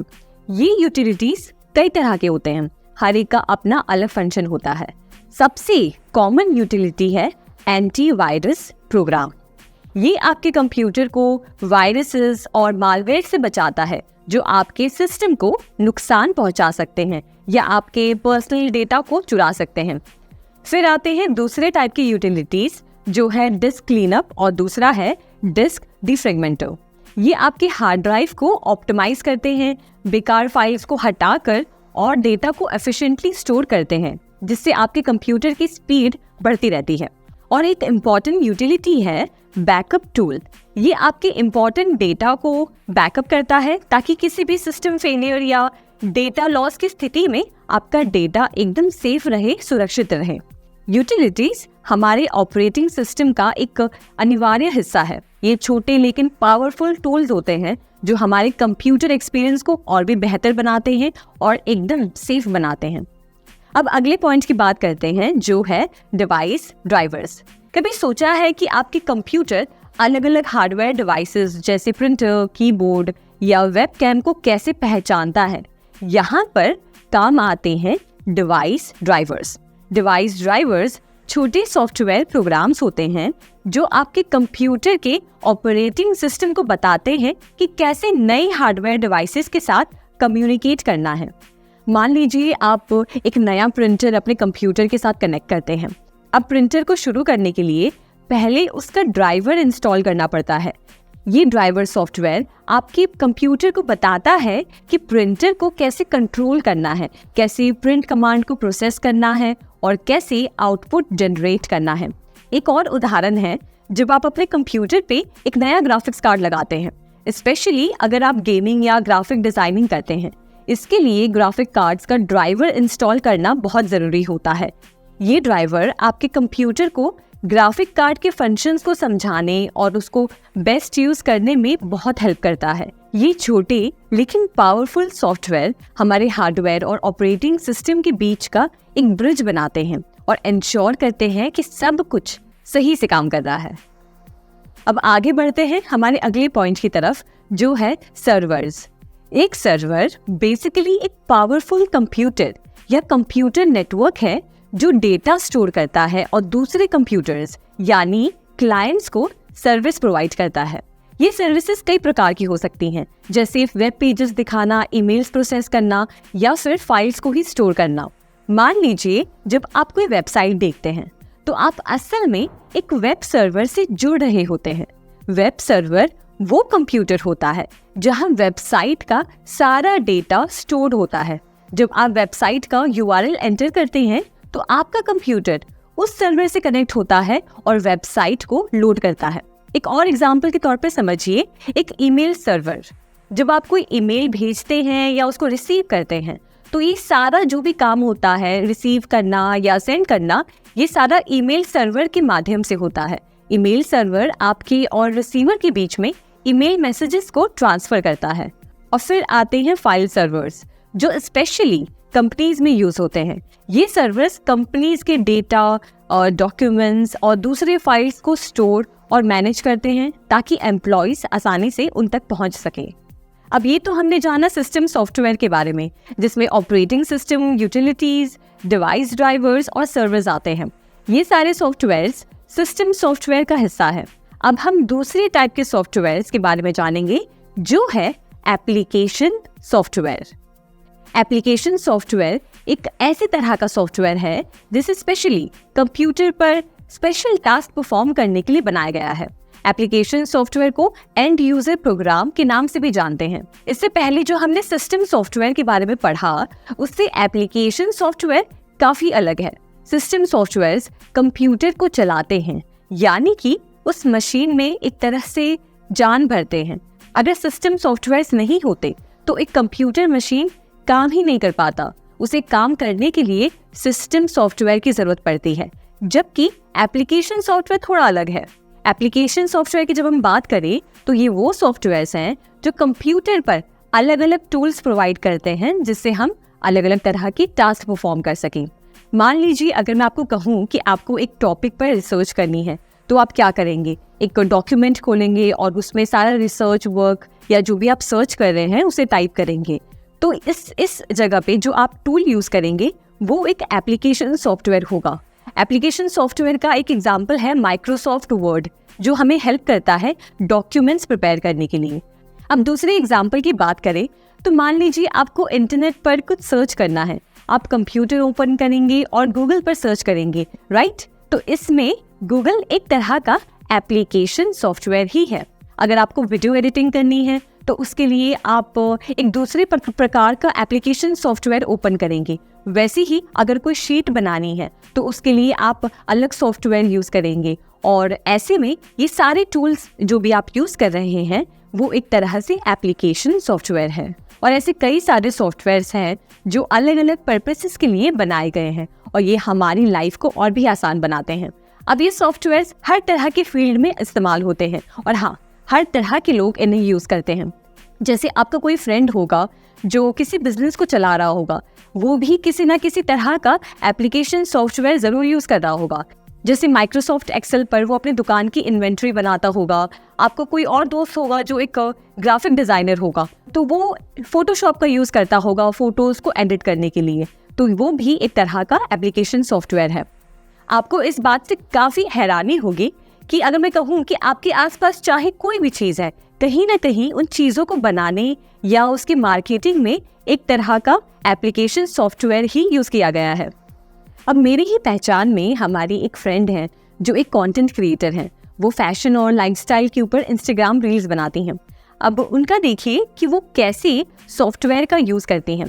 कंटेंट की स्क्रिप्ट लिखने के लिए वो माइक्रोसॉफ्ट वर्ड का इस्तेमाल करती हैं, जो कि एक तरह का एप्लीकेशन सॉफ्टवेयर है। फिर उस टॉपिक पे रिसर्च करने के लिए वो गूगल का इस्तेमाल करती हैं, जो कि एक एप्लीकेशन सॉफ्टवेयर है, या अन्य किसी टूल का जैसे मोजिला, फायरफॉक्स या सफारी। एक बार उनका जब कंटेंट शूट हो जाता है तो उस कंटेंट को एडिट करने के लिए, यानी कि वीडियो एडिटिंग के लिए, वो एडोब प्रीमियर प्रो का यूज़ करती हैं। इसमें आप जितने भी टूल्स का नाम सुने वो सारे ही एप्लीकेशन सॉफ्टवेयर्स हैं। तो इससे समझिए कि एप्लीकेशन सॉफ्टवेयर्स कितने सारे अलग अलग प्रकार के टास्क के लिए यूज़ किया जाता है। मेरे ख्याल से अभी तक आप समझ गए होंगे कि एप्लीकेशन सॉफ्टवेयर किसे कहते हैं और उन्हें किस पर्पस के लिए यूज़ किया जाता है। Business, education, medical science, banking, industries, हर तरह के काम के लिए इन सॉफ्टवेयर्स का इस्तेमाल किया जाता है। मेडिकल स्टोर्स पर भी आपको जो प्रिंटेड बिल मिलती है वो भी एक सॉफ्टवेयर के माध्यम से ही तैयार किया जाता है। हमने अब सिस्टम सॉफ्टवेयर और एप्लीकेशन सॉफ्टवेयर के बारे में अच्छे से जान लिया है। अब थोड़ा इन दोनों ही टाइप के सॉफ्टवेयर्स को कंपेयर करते हैं और देखते हैं कि इन दोनों में क्या क्या बातें अलग हैं। तो पहला डिफरेंस जो सिस्टम सॉफ्टवेयर और एप्लीकेशन सॉफ्टवेयर के बीच में है कि सिस्टम सॉफ्टवेयर कंप्यूटर को काम करने के लिए सक्षम बनाते हैं, वहीं एप्लीकेशन सॉफ्टवेयर कुछ यूजर्स को अलग अलग एप्लीकेशन के जरिए डॉक्यूमेंट्स को क्रिएट करने का एक प्लेटफॉर्म देते हैं। दूसरा डिफरेंस, सिस्टम सॉफ्टवेयर के बिना कंप्यूटर काम नहीं कर सकता, तो आपके कंप्यूटर में सिस्टम सॉफ्टवेयर का होना बहुत ज़रूरी है। वहीं एप्लीकेशन सॉफ्टवेयर ऑप्शनल है, यूज़र को अगर उसकी नीड है तभी वो उसे इंस्टॉल कर सकता है, वरना उसके बिना भी कंप्यूटर पर आप काम कर सकते हैं। तीसरा difference, system software application software के बिना भी काम कर सकता है, पर एप्लीकेशन सॉफ्टवेयर को चलाने के लिए सिस्टम सॉफ्टवेयर की ज़रूरत पड़ती है। चौथा और आखिरी difference, system software application software को रन करने के लिए एक ज़रूरी एनवायरनमेंट प्रोवाइड करते हैं, वहीं एप्लीकेशन सॉफ्टवेयर यूज़र को एक स्पेसिफिक टास्क परफॉर्म करने के लिए सही एनवायरनमेंट प्रोवाइड करते हैं। अब जैसे हमने देखा कि सॉफ्टवेयर कंप्यूटर का सिस्टम होता है जिसमें सारी एप्लीकेशंस और टूल्स होते हैं जिससे हम कंप्यूटर पर अलग अलग टास्क परफॉर्म कर सकते हैं, वैसे ही कंप्यूटर का दूसरा हिस्सा है जिसे कहते हैं हार्डवेयर। तो आइए हार्डवेयर के बारे में विस्तार में जानते हैं। सोचिए, अगर आपका कंप्यूटर एक इंसान है तो उसका शरीर उसका हार्डवेयर होगा, बिल्कुल वैसे ही जैसे हमारे शरीर के अलग अलग अंग होते हैं, वैसे ही कंप्यूटर का भी एक हार्डवेयर होता है। तो हार्डवेयर कंप्यूटर के उन हिस्सों को कहते हैं जिन्हें आप देख सकते हैं, टच कर सकते हैं, जैसे कि keyboard, mouse, printer, monitor, extension cable, switches. ये सब कंप्यूटर के हार्डवेयर कंपोनेंट्स हैं। हमने जैसे सॉफ्टवेयर में पढ़ा कि हम सॉफ्टवेयर को देख नहीं सकते, फील नहीं कर सकते, पर वो हमारे कंप्यूटर के अंदर फिट होता है, वैसे ही हार्डवेयर कंपोनेंट्स सारे ही विजिबल होते हैं, इन्हें हम देख सकते हैं, टच कर सकते हैं। अब इन हार्डवेयर कंपोनेंट्स को भी अलग अलग कैटेगरीज में डिवाइड किया गया है। जैसे एक है input device, output device, storage device, processing device, और हार्डवेयर कंपोनेंट्स में एक और तरह के डिवाइसेस होते हैं जिन्हें कहते हैं पेरिफेरल डिवाइसेस। ये वो डिवाइसेस होते हैं जो सीपीयू का हिस्सा नहीं होते हैं, लेकिन इनका काम होता है सीपीयू को किसी न किसी तरीके से इनपुट देना और उसके द्वारा दिए गए आउटपुट को किसी तरह से दर्शाना। जैसे एग्जाम्पल के तौर पर आप कीबोर्ड से इनपुट देते हैं प्रोसेसर को, उसके बारे में आप टाइप करते हैं और मॉनिटर वही इनपुट को अपने स्क्रीन पर दर्शाता है, तो ये हो गया आउटपुट। वैसे ही माउस भी एक प्रकार का इनपुट डिवाइस है जो प्रोसेसर को बताता है कि कर्सर को कहाँ मूव करना है और फिर कंप्यूटर स्क्रीन पर वो आउटपुट दिखाता है। आइए इनके बारे में थोड़ा और डिटेल में जानते हैं। सबसे पहले इनपुट डिवाइसेस। जैसे कि हमने देखा कि इनपुट डिवाइसेस इनपुट देने का काम करते हैं। ये आपसे इंफॉर्मेशन लेकर उस इंफॉर्मेशन को इलेक्ट्रिक सिग्नल्स में कन्वर्ट करते हैं और फिर प्रोसेसर तक पहुंचाते हैं, जिससे प्रोसेसर आपकी दी गई इंफॉर्मेशन को परफॉर्म कर सके। एग्जाम्पल के तौर पर आप अगर कंप्यूटर पर गेम्स खेलते हैं तो आप माउस को मूव करके प्रोसेसर को इनपुट देते हैं, जिससे फिर स्क्रीन पर माउस पॉइंटर भी मूव करता है। अब आउटपुट डिवाइसेस के बारे में जानते हैं। सिंपल शब्दों में आउटपुट डिवाइस कंप्यूटर सिस्टम से इंफॉर्मेशन लेकर उसे ऐसे फॉर्म में कन्वर्ट करता है जिसे हम इंसान उसे समझ सकते हैं। एग्जाम्पल के तौर पर समझिए मॉनिटर यानी कि आपके कंप्यूटर का स्क्रीन एक आउटपुट डिवाइस है जो प्रोसेसर से इंफॉर्मेशन लेकर उसे आउटपुट यानी कि रिजल्ट में कन्वर्ट करता है। जैसे आप अपने स्क्रीन पर जब कोई मूवी या फिर कोई वीडियो देखते हैं तो वो कंप्यूटर आउटपुट दिखा रहा है। अब बात करते हैं प्रोसेसिंग डिवाइसेस की। ये कंप्यूटर का दिमाग होता है। इनमें सबसे जरूरी होता है CPU यानी कि सेंट्रल प्रोसेसिंग यूनिट, जो सारे इंस्ट्रक्शंस को प्रोसेस करता है। और अंत में स्टोरेज डिवाइसेस, ये वो जगह होती है जहां आपका डेटा स्टोर होता है, जैसे कि आपकी हार्ड डिस्क या फिर आपकी SSD में, जहां आपकी फाइल्स, फोटोज, म्यूजिक और वीडियो स्टोर होते हैं। आपके बुक में टेबल 1.2 में एक टेबल दिया गया है, उनमें इन चारों तरह के डिवाइसेस के एग्जाम्पल्स को दिखाए गए हैं। जैसे इनपुट में है track ball, touch pad, microphone, keyboard, sensor, mouse, joystick, scanner और वेब कैमरा। प्रोसेसिंग डिवाइसेस में है motherboard, processor, memory. Output devices में monitor, printer, headphone, speaker, projectors और स्टोरेज डिवाइसेस में हार्ड डिस्क ड्राइव।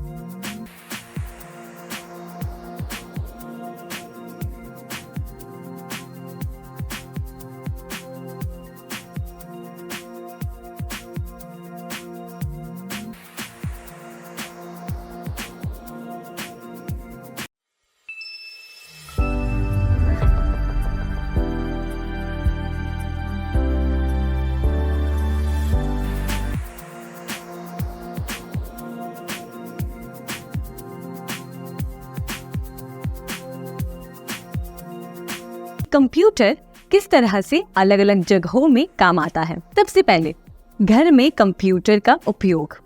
पहला पॉइंट, स्कूली बच्चों के लिए होमवर्क। अगर आप स्कूल या कॉलेज में हैं तो आप हर तरह के स्कूल के प्रोजेक्ट्स के लिए कंप्यूटर का यूज जरूर कर रहे होंगे, चाहे किसी टॉपिक पर रिसर्च करना हो या किसी टॉपिक पर पावर पॉइंट प्रेजेंटेशन बनानी हो या पढ़ाई करनी हो। हर तरह से कंप्यूटर आजकल की एजुकेशन सिस्टम का एक बहुत इम्पोर्टेंट हिस्सा बन गया है। मैं आज जब अपने छोटे भाई बहनों को देखती हूँ जो स्कूल में हैं, तब सोचती हूँ कि उनका एजुकेशन सिस्टम कैसे पूरी तरीके से आज कंप्यूटर्स पर डिपेंडेंट है। और लॉकडाउन के समय में चाहे कोई स्कूल का बच्चा हो या कॉलेज का बच्चा, हम सब जानते हैं कि सब कोई ऑनलाइन क्लासेस पे डिपेंडेंट थे और ऑनलाइन क्लासेस के लिए वो कंप्यूटर यूज़ करते थे या मोबाइल फ़ोन्स यूज़ करते थे। दूसरा पॉइंट है एंटरटेनमेंट। दूसरी चीज़ जहाँ हमारे घरों में कंप्यूटर बहुत ही ज़ोरों शोरों से यूज़ होता है वो है मनोरंजन के लिए। अब इसके बारे में मुझे ज़्यादा बात करने की ज़रूरत नहीं है, क्योंकि हम सब जानते हैं कि मनोरंजन के लिए हम कंप्यूटर का किस तरीके से उपयोग करते हैं। म्यूज़िक सुनने के लिए, गेम्स खेलने के लिए, मूवीज़ देखने के लिए, हर तरह के मनोरंजन के लिए हम एक मशीन का यूज़ करते हैं जो है कंप्यूटर। तीसरा पॉइंट है सोशल मीडिया। शायद ही हम में से कोई ऐसा होगा जो आज सोशल मीडिया पर ना हो। अगर ट्विटर पर अकाउंट नहीं है तो इंस्टाग्राम पर होगा, इंस्टाग्राम पर नहीं है तो फेसबुक पर ज़रूर होगा। और आज चाहे दुनिया में किसी से भी कनेक्ट करना हो, आपको बस अपना फ़ोन खोलना है और फ्रेंड रिक्वेस्ट भेजनी है या तो फिर अपने कंप्यूटर पर लॉगिन कर सोशल मीडिया अकाउंट्स यूज़ करने हैं। आज इतना आसान है। चौथा और आखिरी पॉइंट है नॉलेज। आज किसी भी चीज़ के बारे में जानकारी लेनी है तो बस एक क्लिक के ज़रिए हम A to Z सारी इन्फॉर्मेशन अपने कंप्यूटर स्क्रीन पर देख सकते हैं। चाहे कुकिंग सीखनी हो, साइंस के रिलेटेड कोई भी इनोवेशन के बारे में सीखना हो या जानना हो, या बिजनेस के बारे में जानना हो कि कैसे शुरू कर सकते हैं, आज सब कुछ कंप्यूटर के माध्यम से अवेलेबल है। और आज आप इंटरनेट पर चले जाइए तो कितने तरह की वेबसाइट्स आपको मिल जाएंगी कुकिंग, साइंस से रिलेटेड या फिर टेक से रिलेटेड, जो आपको कोई ना कोई इन्फॉर्मेशन प्रोवाइड करते हैं। तो इस तरीके से कंप्यूटर हमारी जानकारी प्राप्त करने के लिए एक बहुत ही ज़रूरी माध्यम बन गया है। अब देखते हैं शिक्षा के क्षेत्र में कंप्यूटर का उपयोग। सबसे पहला पॉइंट है स्मार्ट क्लास। आज से 15-20 साल पहले हमारे क्लासरूम्स कैसे हुआ करते थे? एक ब्लैक बोर्ड होता था और टीचर्स उसी पे पढ़ाया करते थे।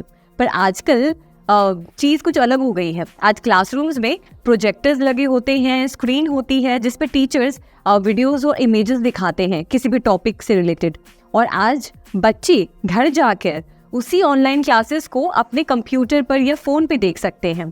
तो समझिए कि इस स्मार्ट क्लास के माध्यम से, कंप्यूटर के माध्यम से आज एजुकेशन सिस्टम कितना आसान हो गया है। बच्चे किसी भी टॉपिक को बहुत ही एक एंटरटेनिंग तरीके से समझ सकते हैं। दूसरा पॉइंट है ऑनलाइन एजुकेशन। आप अभी मुझे अपने कंप्यूटर या फ़ोन के स्क्रीन पर इस ऑनलाइन कोर्स को देख रहे हैं, ये भी एक ऑनलाइन एजुकेशन है। समझिए कि अगर कंप्यूटर्स ना होते तो कोई भी कोर्स प्राप्त करना, कोई भी कॉलेज की डिग्री या ऑनलाइन कोर्स करना पॉसिबल ही नहीं हो पाता। अगर आप किसी ऐसे शहर में रहते हैं या कोई ऐसे गांव में रहते हैं जहां अच्छे स्कूल्स नहीं हैं, अच्छे कॉलेजेस नहीं हैं, तो शायद आपको अपने घर से दूर जाना पड़ता, या शायद आप उतनी अच्छी एजुकेशन सिस्टम का हिस्सा नहीं बन पाते। पर आज इस कंप्यूटर की वजह से कहीं पे भी घर बैठे आप कोई भी कोर्स कर सकते हैं, कोई भी पढ़ाई कर सकते हैं, सिर्फ और सिर्फ इस कंप्यूटर के आविष्कार की वजह से। आज लाखों बच्चे इन ऑनलाइन क्लासेस के माध्यम से घर बैठे कोई भी कोर्स कर पा रहे हैं। अब आपको ही देखिए, आप चाहे जो चैप्टर खोल लें या कोई भी पॉइंट के बारे में आप पढ़ना चाहते हैं, तो आपके पास सारी जो कोर्सेज हैं वो ऑनलाइन अवेलेबल है। तो इतना आसान कर दिया है कंप्यूटर ने एजुकेशन सिस्टम को। तीसरा पॉइंट है डिजिटल लाइब्रेरी। स्कूल बुक्स और अन्य सारी किताबें अब डिजिटल फॉर्म में कन्वर्ट हो गई हैं, जिससे कोई भी और कभी भी उसे पढ़ सकता है। आपके लाइब्रेरी में भी जो मैगजीन्स हैं, आर्टिकल्स और हर प्रकार के जर्नल्स अब हमें ऑनलाइन मिल जाते हैं। और आप लाइब्रेरी जाएंगे तो वहाँ भी पाएंगे कि बुक्स वहाँ पर कंप्यूटर के जरिए ही मैनेज हो रहे हैं। किसी बुक इशू किया गया है, उसका नाम, कब की गई है वो डेट, और कब लौटानी है, वो सारा डेटा अब कंप्यूटर में स्टोर किया जाता है। अब देखते हैं कंप्यूटर का बिजनेस में उपयोग। चाहे आप किसी भी बिजनेस का नाम लें, Amazon, मिंत्रा या आपके घर के पास वाला कोई भी लोकल ग्रोसरी स्टोर, कंप्यूटर्स हर जगह हर बिजनेस में इस्तेमाल हो रहा है। आइए कुछ पॉइंट्स के जरिए समझते हैं कि बिजनेस में ये कंप्यूटर्स कैसे काम करते हैं और कैसे बिजनेसेस की हेल्प करते हैं। सबसे पहले संचार यानी कम्युनिकेशन। क्या आपने कभी कोई ऑनलाइन सामान ऑर्डर किया है? आई एम श्योर आपने किया होगा। और कभी अगर उस प्रोडक्ट में कोई डिफेक्ट होता है तो आप क्या करते हैं? कस्टमर सर्विस में कॉल करते हैं, राइट? यही है कंप्यूटर का एक यूसेज बिजनेसेस में। कस्टमर डायरेक्टली सेलर से बात कर सकते हैं, अपने सजेशंस दे सकते हैं, और अगर प्रोडक्ट में कोई दिक्कत होती है तो आसानी से उस इशू को सॉल्व किया जा सकता है। इसी पहलू पर आज सारे बिजनेसेस काम कर रहे हैं। आपके प्रोडक्ट को लेकर कोई भी शिकायत हो या कोई भी परेशानी हो, आप डायरेक्टली बिजनेसेस को मेल भेज सकते हैं, आप अपनी बात उन्हें लिख सकते हैं, उनसे कॉल पर कनेक्ट कर सकते हैं, और एक रिलेशनशिप भी इससे कस्टमर और बिजनेसेस के बीच में भी बिल्ड होता है। अगर आप अभी कोई जॉब कर रहे हैं तो ईजिली अपने मैनेजर के साथ कनेक्ट कर सकते हैं मीटिंग्स के लिए या कोई भी डिस्कशन के लिए। इससे बिजनेसेस, ऑफिसेस के वर्क कल्चर को काफ़ी स्मूथ बना दिया है। अब हर काम के लिए बिना किसी परेशानी से ईजिली कम्युनिकेशन इकोसिस्टम को हम और स्ट्रॉन्ग बना पा रहे हैं। कंपनीज गूगल मीट, स्काइप पर मीटिंग्स अरेंज करती हैं, जिससे हर एम्प्लॉय कहीं से भी अटेंड कर सकता है और काम का नुकसान नहीं होता है। ऐसे और भी एरियाज में कंप्यूटर कम्युनिकेशन को सुधार रहा है। दूसरा पॉइंट, सेल्स और मार्केटिंग। एक बड़े बिजनेस की बात करें और या एक छोटे बिजनेस की बात करें, उनके प्लान्स को अप्लाई करने में कंप्यूटर एक बहुत ही इम्पोर्टेंट भूमिका प्ले करता है।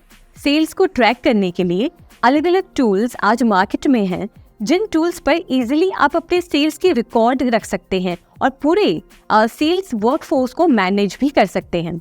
वेबसाइट बनाना, अपने बिजनेस के डिजिटल एड्स क्रिएट करना, सब कुछ आप कंप्यूटर पे कर सकते हैं।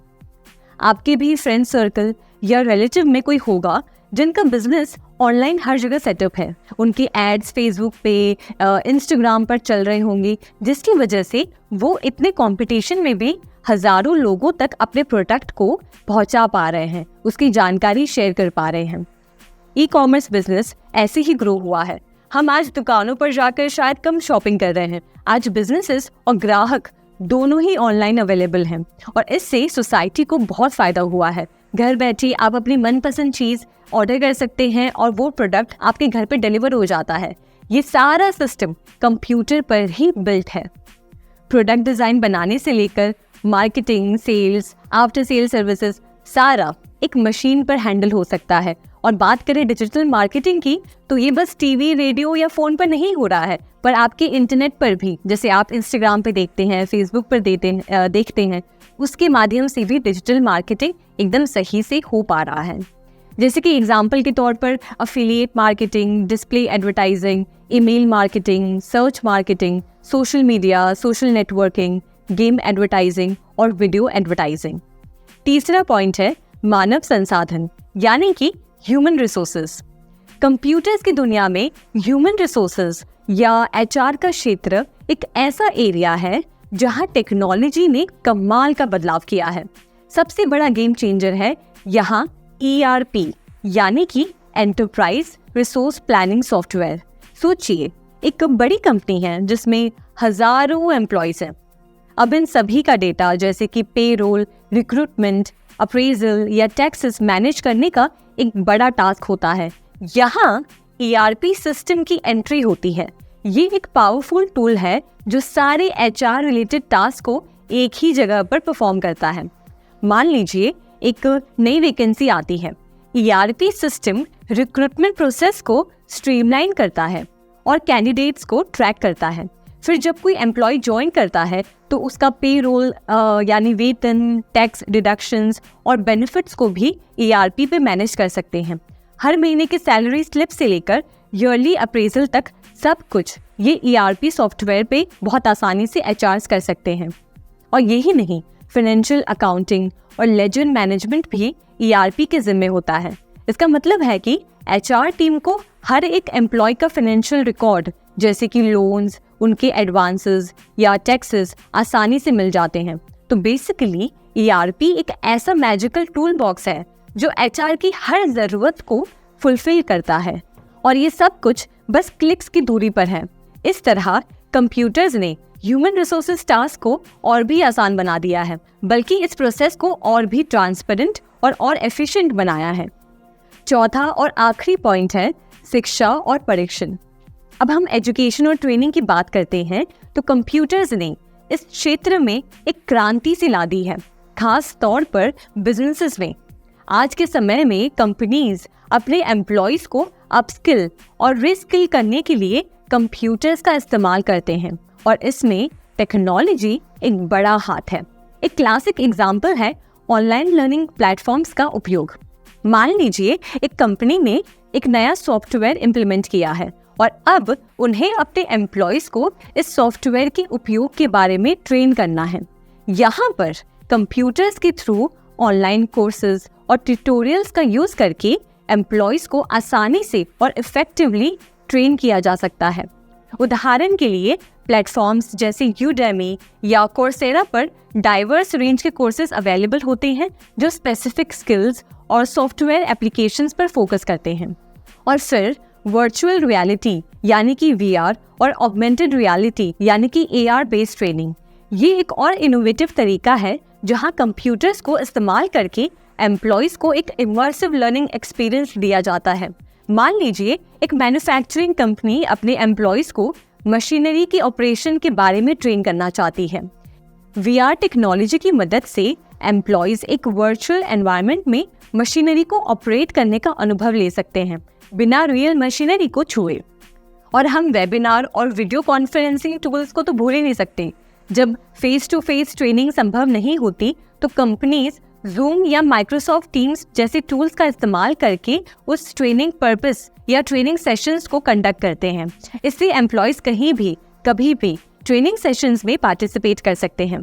तो यूँ समझिए कि कंप्यूटर्स ने एजुकेशन और ट्रेनिंग के तरीके को बदल दिया है।